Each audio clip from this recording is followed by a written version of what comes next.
आइए सुंदरकांड में हम प्रवेश करते हैं।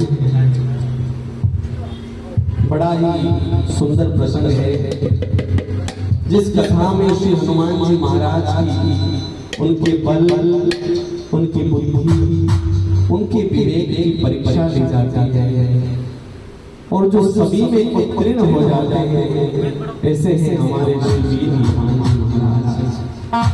पूरी सभा जब समुद्र के किनारे इकट्ठी हुई, पूरी बादल से सब विचार करते हैं कि कौन इस समुद्र को पार कर सकता है, कौन वहां जानकी की खोज कर सकता है।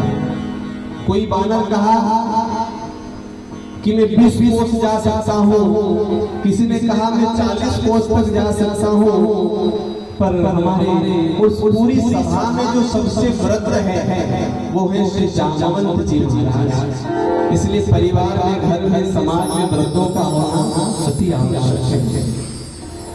पर कोई भी विश्वास से नहीं कह सकता कि हम सीता जी का पता लगाकर आ जाएंगे, और जो कर सकता है एकांत में शांत भाव से श्री हनुमान जी महाराज।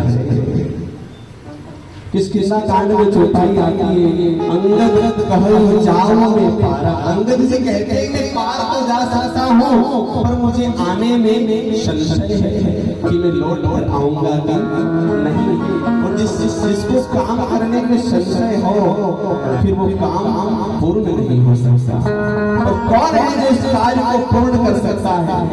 श्री हनुमान जी महाराज के ऊपर दृष्टि पहुंची जब जामवंत जी की, तो जामवंत जी ने कहा कि हनुमान आप अपनी उस शक्ति को याद करो। जब बाल समय में भूख लगी तो भगवान सूर्य को फल समझकर आपने आपके मुख में ग्रहण कर लिया। जो सहस्त्र योजन पर भानु नील्यो ताहि मधुर फल समझकर भगवान भूल भाषा को, क्योंकि श्री हनुमान जी महाराज के पास में अष्ट सिद्धि, कितनी सिद्धियां हैं? अष्ट सिद्धि नवनिधि के दाता, और वरदान देने वाली थी कौन? असवर दीन जानकी माता। स्वयं जगदम्बा जिन्हें वरदान देती है, जिन्हें पुत्र कहती है कि हनुमान सदैव अमर रहना, गुणवान रहना, विद्यावान रहना। ऐसे श्री हनुमान जी की कथा को पढ़ रहे हैं, सुंदरकांड का पाठ हम करते हैं। पवन तनय बल पवन समान, कांच साधी रहे बलवान। है पवन पुत्र, पवन जैसी आपकी गति है और आप शांत खड़े हो। आज राम के ऊपर विपदा आई और हनुमान शांत रहे, ऐसा हो नहीं सकता।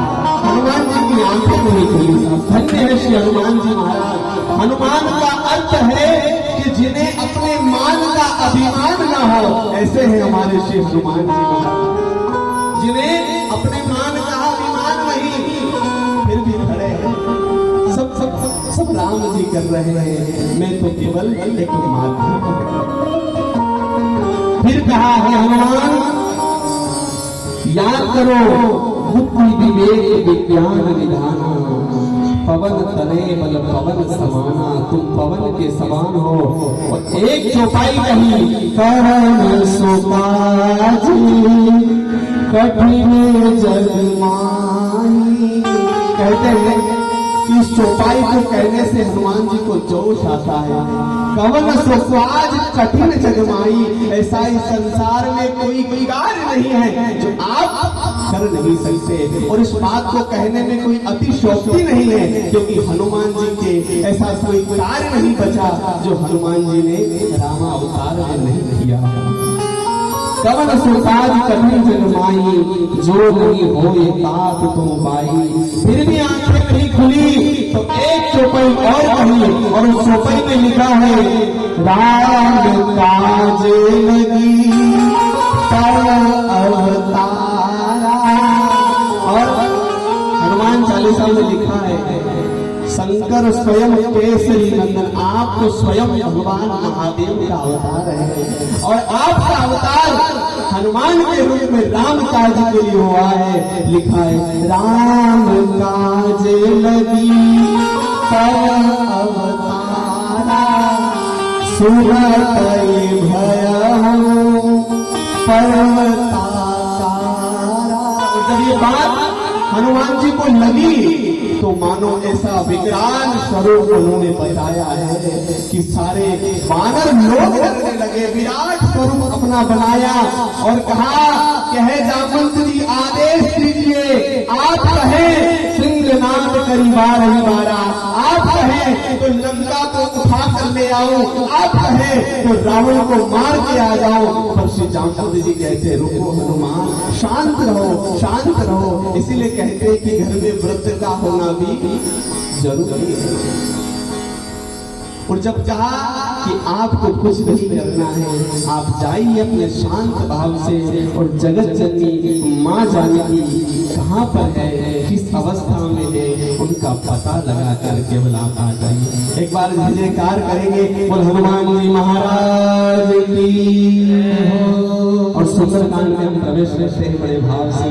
हनुमान जी महाराज कैसे ऐसे उड़ान भरते हैं और कैसे राम जी का काज करते हैं। और यही प्रार्थना करना कि हे पवन पुत्र, आप तो चिरंजीवी हैं और जहाँ जहाँ कीर्तन होता श्री राम का लगता है फेरा, वहाँ वीर हनुमान का। और कलयुग के राजा और कलयुग में जिनका डंका आज बज रहा है वो केवल हमारे बजरंग बली हैं। उनको प्रणाम करते हैं कि हे प्रभु, जहाँ पर भी आपकी कथा होती है, आपकी सत्संग होता है, वहाँ पर आप अवश्य पधारते हैं और हमें आशीर्वाद देने आप जरूर पधारें। शांतम शाश्वतम प्रेयमनुभवम निर्वाण शांति पदम, ब्रह्मा सम्मुखीन्द्र शेर मनीषम, वेदांत वेद्यम विभुम, रामाख्यं जगदीश्वरं सुरगुरु, मायामयोषं हरि, वन्देऽहं करुणाकरं रघुवरं, भूपाल चूड़ामणि। रघुपते हृदय मदीये, सत्यं वदामि च भवानि खिलान्तरात्मा, भक्तिं प्रयच्छ रघुपुङ्गवं निर्भरामि, कामादिदोषरहितं कुरु मां सञ्च। अतुलितबलधामं हैमशैलामदेहं, तनुजबलकृशानो ज्ञानिनामग्रगण्यं, सकलपुण्यधामं वानराणामधीशं,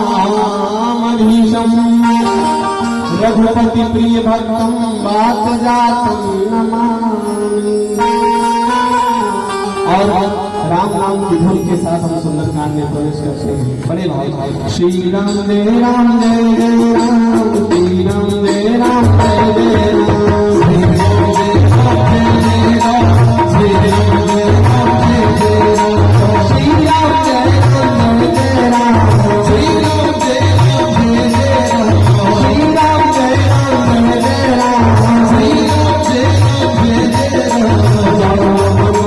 बचन सुहाए हनुमत भजन भावे, कोई करके तुम्हारे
हनुमान जी महाराज ने जब प्राण भरी तो कहते हैं कि सबसे पहले एक मैनाक नाम का पर्वत आया और उस पर्वत ने कहा कि हे हनुमान जी, आप जब राम काज के लिए जा रहे हैं तो कुछ समय इस पर्वत पर आप आराम कर लीजिए। पर धन्य है श्री हनुमान जी महाराज, और इस सूत्र को हमें अपने जीवन में भी उतारना चाहिए कि हनुमान जी महाराज कहते हैं राम काज कीने बिनु मोहि कहाँ विश्राम।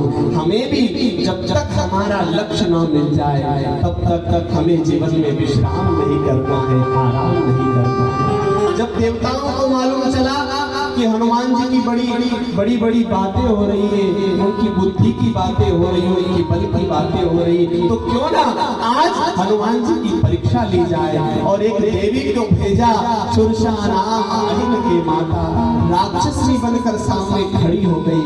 और ये जीवन में सूत्र को जरूर उतारना। हम कभी कभी अपना विवेक खो देते हैं। जब शत्रु सामने दिखता है तो हम कभी कभी अपना विवेक, अपनी बुद्धि को खो देते हैं और ऐसा कार्य कर देते हैं जो हमें नहीं करना चाहिए।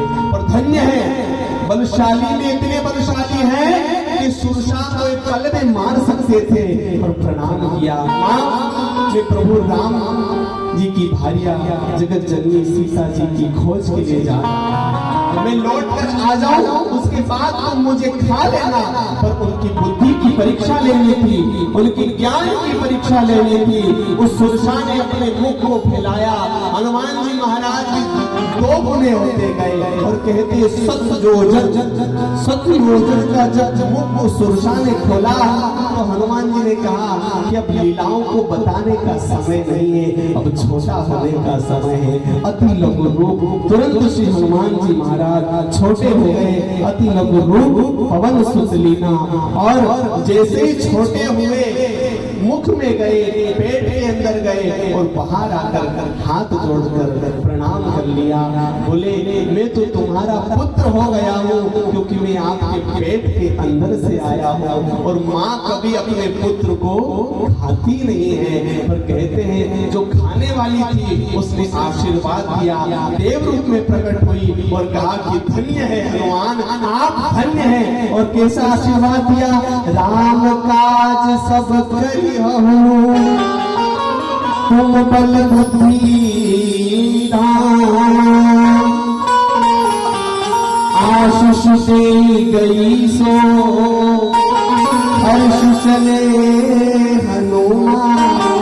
आशीर्वाद दिया, जो खाने वाली थी आज उसने आशीर्वाद दिया। और क्या कहा, राम काज सब करी हो।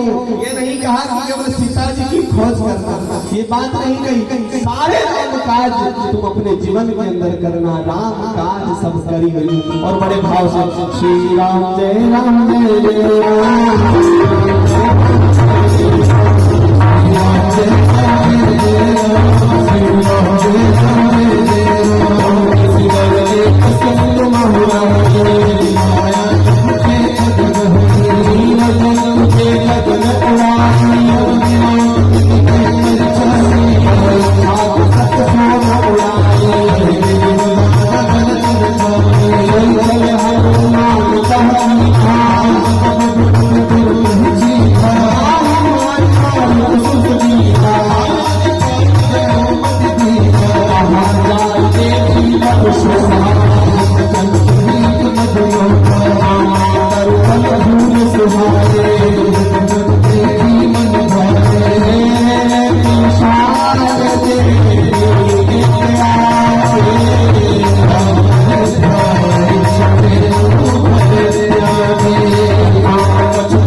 दरबार हाथ जोड़ने से भी काम नहीं बनता, उसका भी हनुमान जी महाराज उद्धार करते हैं। और लंका के द्वार पर एक शिला पर चढ़कर पूरी लंका को निहारते हैं। कैसी है लंका? कनक कोट, अर्थात सोने के जिसके कोट है, बड़ी बड़ी जिसकी दीवारें हैं, जो परम प्रकाशमान है, ऐसी लंका को देखा। और तुलसीदास जी बड़ा सुंदर वर्णन करते हैं। और इस सूत्र को भी जीवन में उतारना चाहिए कि मकान भले कच्चा हो तो उसका परिवेश, उसका वातावरण अच्छा होना चाहिए। लंका भले सोने की है पर वहां पर मांस भक्षण किया जाता है, तो लंका केवल सोने के होने से काम नहीं चलेगा, उसका वातावरण शुद्ध रहेगा, तभी राम जी की, हनुमान जी की कृपा होगी। और बड़े भाव से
देखी बहु कपि मन मीन विचार, अति रूप धरो नगर करो पैसा। धन्य है श्री हनुमान जी महाराज। चारों दिशाओं में लंकापति रावण के जो निशाचर, जो राक्षस थे, वो पहरेदारी कर रहे हैं। धन्य है हनुमान जी महाराज की बुद्धि, उनके विवेक को हम प्रणाम करते हैं। छोटा रूप धारण किया, और जो व्यक्ति जीवन में छोटा बनता है वही बड़े बड़े कार्य कर जाता है। कि सुंदर कांड हमें बता रहा है। और छोटे बने हैं, पर छोटे बनने के बाद भी जो पहरेदारी कर रही थी लंकिनी, उसने देख लिया और कहा कि ये चोर तू किधर जाता है? मेरे रहते हुए कोई परिंदा भी लंका के अंदर प्रवेश नहीं कर सकता। और धन्य है श्री हनुमान जी महाराज, अपने हाथ में गदा लिया और एक मुश्किका का प्रहार उस लंकिनी को किया। लंकिनी धराशायी हो गई, नीचे गिर गई। और लिखा है कि उसके मुख से रुधिर बमत धरनी डरमनी, अर्थात उसके मुख से रक्त आया। और जब रक्त आया, रक्त आने के बाद जो होश आया, होश आने के बाद हनुमान जी को प्रणाम करती है। मैं जान गई कि आप कौन हैं। ब्रह्मा जी ने वरदान दिया था कि जिस दिन किसी बानर के हाथ की मुष्टिका से तू घायल हो जाए, उस दिन समझ लेना कि लंका का विनाश निश्चित है। और जब हनुमान जी ने मुष्टिका का प्रहार किया है, जिस प्रकार हनुमान जी ने मुष्टिका का प्रहार करके बुराइयों को मारा, उसी प्रकार समाज को भी एक होना चाहिए, परिवार को भी एक होना चाहिए, तभी हम समाज में फैल रही इन बुराइयों से जीत सकते हैं, लड़ सकते हैं। और बड़े भाव से फिर सुंदरकांड में प्रवेश करते हैं। कितना छोटा रूप बनाया, यहाँ तक लिखा है श्री राम जय राम जय राम, श्री राम जय राम जय राम।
बड़ी सुंदर कथा है, बड़ी अद्भुत है।